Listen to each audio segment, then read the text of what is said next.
markazidanmiz. Kutubxonamiz markazi tomonidan yangi loyiha tashkil qildik. O'sha loyihada sizni ham ishtirok ettirmoqchimiz. Sizga 3 ta savol beramiz, agar rozi bo'lsangiz. Yaxshi, bo'ladi. Qo'llangancha harakat qilamiz. Birinchi savolimiz tarbiya uchun yo hayot, yo mamot, yo najot, yo falokat, yo saodat, yo falokat masalasidir. So'zlar muallifi kim? Endi menimcha buni ko'pchilik bilsa kerak. O'zim ham qiziqdan qilmayman. Abdulla Mo'minning shundoq nardan iqtiboslarimdan. Rahmat, javobingiz to'g'ri. Xorazmda miloddan avvalgi 1-ming-yillikning 1-yarmida vujudga kelgan kitob nomi?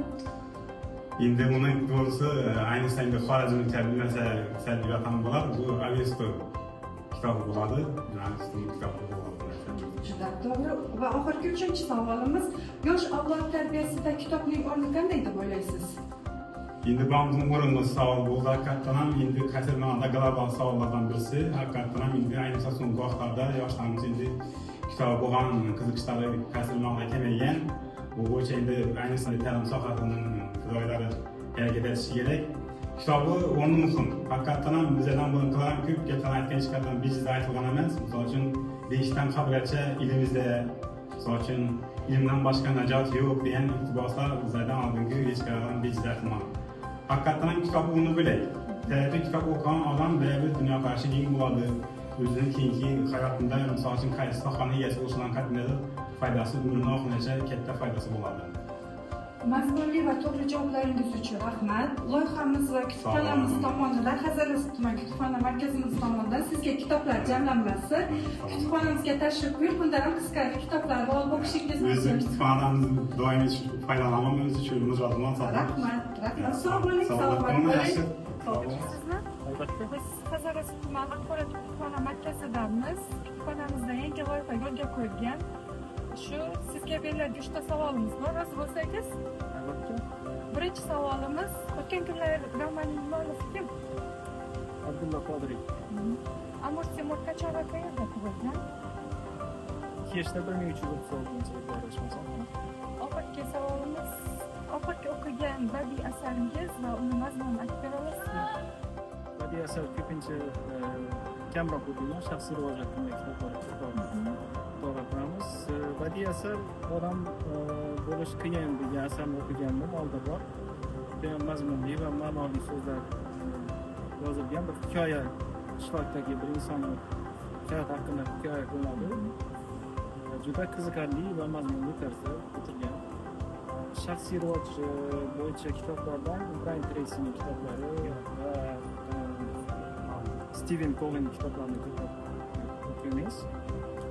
İnson hayoti va rivojlanishi uchun ko'proq funksional omillar kiritilgan va rivoj uchun yaxshi xizmat qiladi. Javoblaringiz uchun rahmat. Markazimiz kutubxona markazimiz tomonidan sizga kitoblar jamlanmasi. Javoblaringiz uchun rahmat. Kutubxonamizga tashrif buyurib, bundan ham qisqacha kitoblar o'qishingiz mumkin. Katta rahmat. Kutubxona markazidan yangi loyiha yo'lga qo'ygandik. O'sha loyiha bo'yicha sizga 3 ta savol bersak maylimi?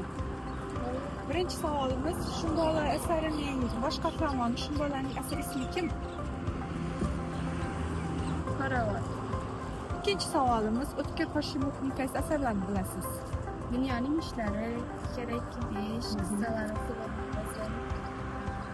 Keshvar asarining asarlar bor.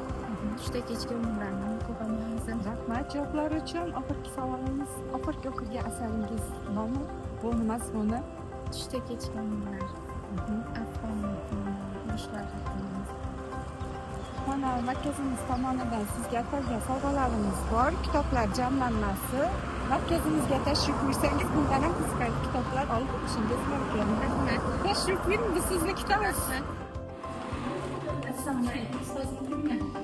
Assalomu alaykum. O'tirang, Hazarasiz tuman axborot kutubxona markazidanmiz. Axborot kutubxona markazimizda yangi loyihani yo'lga qo'ydik.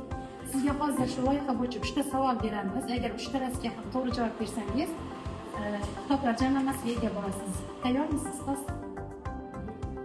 Yo'limiz yaxshi bilaman. Birinchi savolimiz, O'tkir Hoshimovning qaysi asarlarini bilasiz? O'tkir Hoshimov kechki arasida. Mehrobdan Chayon asarining muallifi kim? Yanglishmasam Abdulla Qodir yozgan bo'lsa kerak shu. To'g'ri javob berdingiz. Uchinchi savolimiz oxirgi o'qigan badiiy adabiyotingiz.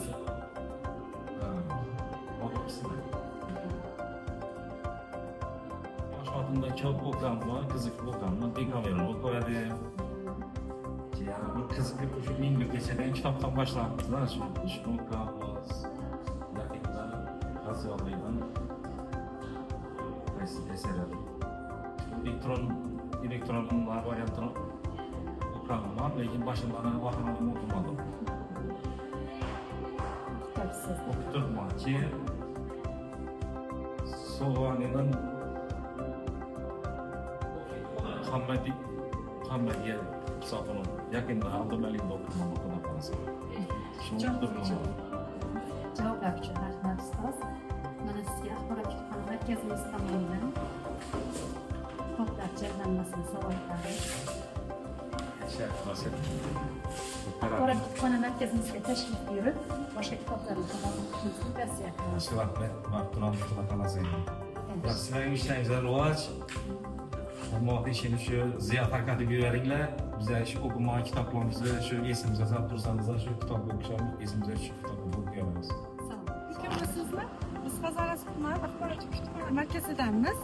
Kutubxonamiz markazi tomonidan yangi loyiha yo'lga qo'ygandik. Sizga berilgan 3 ta savolimiz bor. Birinchi savolimiz Amir Temur Qachova qayerda tug'ilgan? 1336 yilda. Xo'p, ikkinchi savolimiz Shum bola asaridagi bosh qahramon Shum bolaning asl ismi kim? Qoravoy. Oxirgi o'qigan badiiy asaringiz va uning mazmuni haqida aytib bering. Amir Temurning Temur tuzuklari asarini o'qiganman. Bu bizni kutubxonamiz, axborot kutubxonamiz tomonidan sizga sovg'alar, kitoblar jamlanmasi. Kutubxonamizga tashrif buyurib, bundan ham qiziqarli kitoblar o'qishingiz mumkin. Javoblaringiz uchun rahmat. Bo'ldi, rahmat.